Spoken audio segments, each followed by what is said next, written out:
Dave Lawrence with you, and a big mahalo for being here and part of the show. Today I get to welcome a very special guest who's performing tonight at Bayfest in Kaneohe at the Marine Corps Base. He's a legendary gifted artist who has been entertaining millions of fans since the mid-'70s.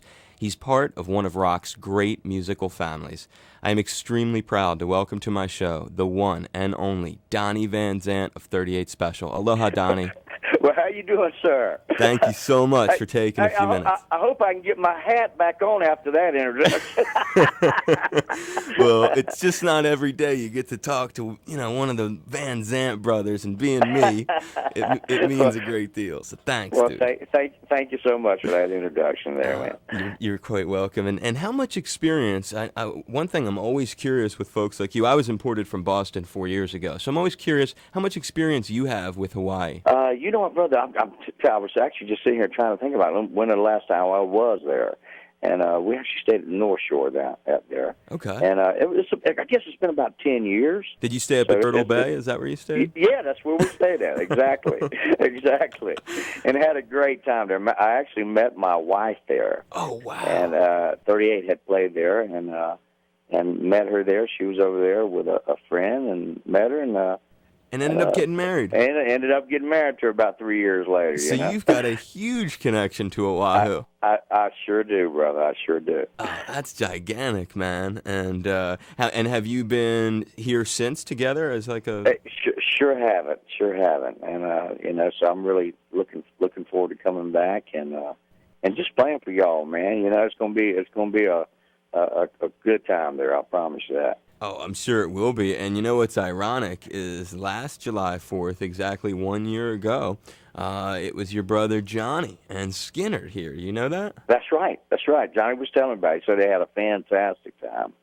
So, as a matter of fact, he was just telling me all about the show, Oh, was he? That's cool. Yeah, I mean, he was just saying how great it was, and he loves Hawaii, too, So just to get to come over there is just a great experience for all of us, Yeah, he's a fabulous individual. I've spent a bunch of time in the flesh with him. Never actually got to interview him, but I've done in Boston. We used to do all kinds of stuff when Skinner would come through town. We even I remember a couple wanted to get married backstage at the Skinner show, right? and your brother was like one of the elements in the ceremony. And I'll never forget him and Gary Rossington standing there, dude. And Gary had this like shirt, and he had like a button-down shirt, wide open, no other shirt on, his chest, his belly, the whole deal, and the hat. And your brother standing right next to him. It was. That's a scary picture, I gotta tell you. It is, dude.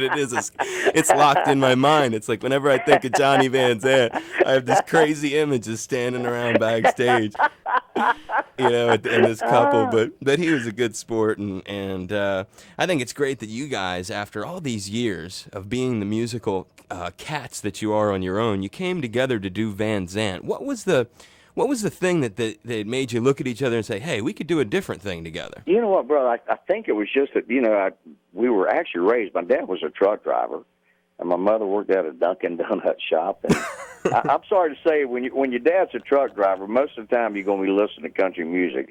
So as kids, I mean, Ronnie and myself and Johnny and my sisters, all of us listened to country music because that's what my dad and mother listened to. So sure. we grew up on Merle Haggard and Hank Williams and all that, But then the Beatles came around and the Stones came around, so that sort of changed our side there, But we always loved country music, and we've been talking about doing a country record together for really over about 10 years now. And so we had the opportunity. The opportunity presented itself to us, and we did it, and we got a gold record from it this year. So and that's huge, dude. Yeah, it's unbelievable. So to do it in two genre of music, that's pretty cool for us, And taking the family name to multiple genres and stuff, which is a part of it, that means that, a great deal. I think if you're a hardcore Skinner fan or 38 Special fan or Van Zant fan, for that matter. Yeah, definitely. I mean, it's a dream come true for both of us, for sure. What's the age difference between you and Johnny, if I could ask? It's about 6.5 years. 6.5 years. Yeah. And so you're younger? Oh, thank you so much. I knew I liked you. Well, you have that youthful, bubbly energy, Donnie. I mean, it's just like, it's so easy to talk to you, No, I'm actually the middle brother. Johnny's the baby of the family. Okay. So I'm right in the middle there. And how many years older was Ronnie than you? Ronnie was about, again, I guess about 4.5 years older than Man, me. you guys are real close in age. Yeah, it sure was, You guys were real close in age. He's just the spirit that is such a force all these years later. And the thing that I think is cool, there's a couple things, but one thing that I wanted to just share with you while I have your ear, I think the when you look back at stuff like If I'd Been the One or Hold On Loosely, I'll just point those two tunes out. You had an ability for creating songs that not only were able to get on the radio and be pop songs, but maintain a Southern rock and American sound. And most important, all these years later, those two songs, when you listen to the lyrics of those songs, those are so well crafted, dude. I mean, it's like, that's such meaningful stuff. And to be able to combine those elements, it's often, if you find deep meaning in a song, it's not going to be something that can be an enormous pop success.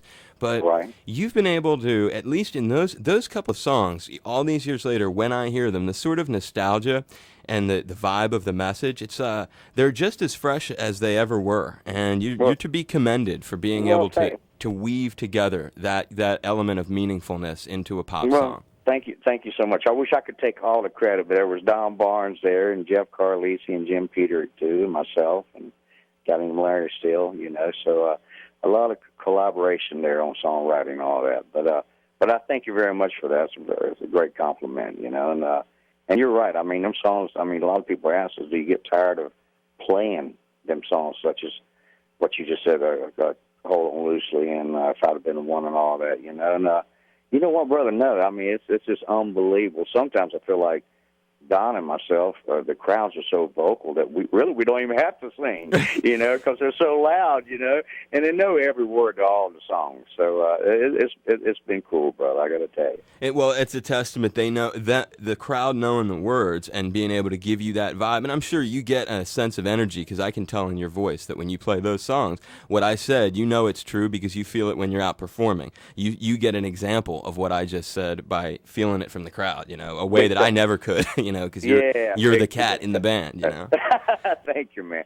No, man, that is the high you get. I mean, when you're walking up the steps of that stage and you go out there and get on that stage and you see the crowd out there, all the traveling part is the hard part. That's really the easiest part and the most fun part, for sure. You're a monster, and I know you're a busy guy, so I just have one final question, and then I'll let you get cracking on the things you need to do to get ready for the show. But this is something I've been curious about for many years since spending time with, and I've done a lot of different things, as I told you, with Skynyrd, and one of the things I did one year was with Ricky Medlock, and Skynyrd and Purple and Nugent were doing this tour, and my station was like hardcore with it in Boston, and Ricky and I, in hanging out backstage, he was telling me all about Shorty Medlock. Uh-huh. Did your brother Ronnie write Ballad of Curtis Lowe about Shorty Medlock? You know what? I believe that totally. I mean, Ronnie never ever really told me. It didn't never come from his mouth. But I know it. I believe in my heart that was about Shorty. I mean, we all used to go up there and watch Shorty play. He was just an unbelievable musician, That's what I was gonna. You've been there, huh? You sat on the porch and listened to him. Oh yeah. We 38 actually used to rehearse right around the corner. We used to. With 38 Special, worst problem we had was finding rehearsal halls because it seemed like every time we found a place, we get the law called on us for disturbing the peace, So we'd have to move and go someplace else. So we found a place over there actually in that neighborhood where Shorty and his wife lived at, and we used to go over there in the afternoons and just listen to him play. I mean, he was just an unbelievable musician, and just loved it. So you watch him play that old dobro. Oh, yeah. Taking hits off the bottle of wine, just like the lyrics. You got it.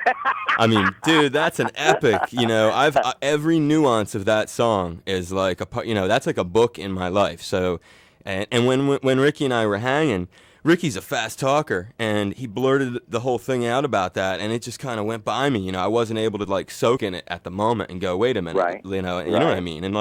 And so that's why with you, this is just that's why I wanted to touch on that and say it's for real, man, and you were there. Yeah, well, Shorty was like a dad to all of us, and Ronnie just really loved him tremendously, So I believe in my heart that's who he was writing it about. And a tribute to your brother, man, who wrote that monster tune, Ballad of Curtis Lowe. Well, thank you so much. He wrote some great songs. There's no doubt about that. I mean, they're as big today as they were back then, you know, when he wrote them, you know. Just unbelievable, you know. As I say goodbye to you, that, as I said when I welcomed you to the show, you are part of one of rock's great musical families, and I've waited a long, long time to get an opportunity to get a Van Zant brother. Well, thank you very much. I appreciate it. It's been a pleasure talking with you, and it's going to be a great show, brother. Following 1 year to the day of your brother Johnny and his appearance at Bayfest. And I hope this was cool, by the way, getting to be on my show. No, I thought it was great, man. It's special talking to you, man. That was a great story about Shorty, too, man. I won't forget that. Yeah. You're a monster telling that stuff, dude. Well, thank you so much, bro. Hopefully I'll get a chance to say hi to you. Well, please look me up. I'm the short guy with the black hat. And you have a great one, man. You too, Donnie. All right, bye-bye. Aloha. Aloha.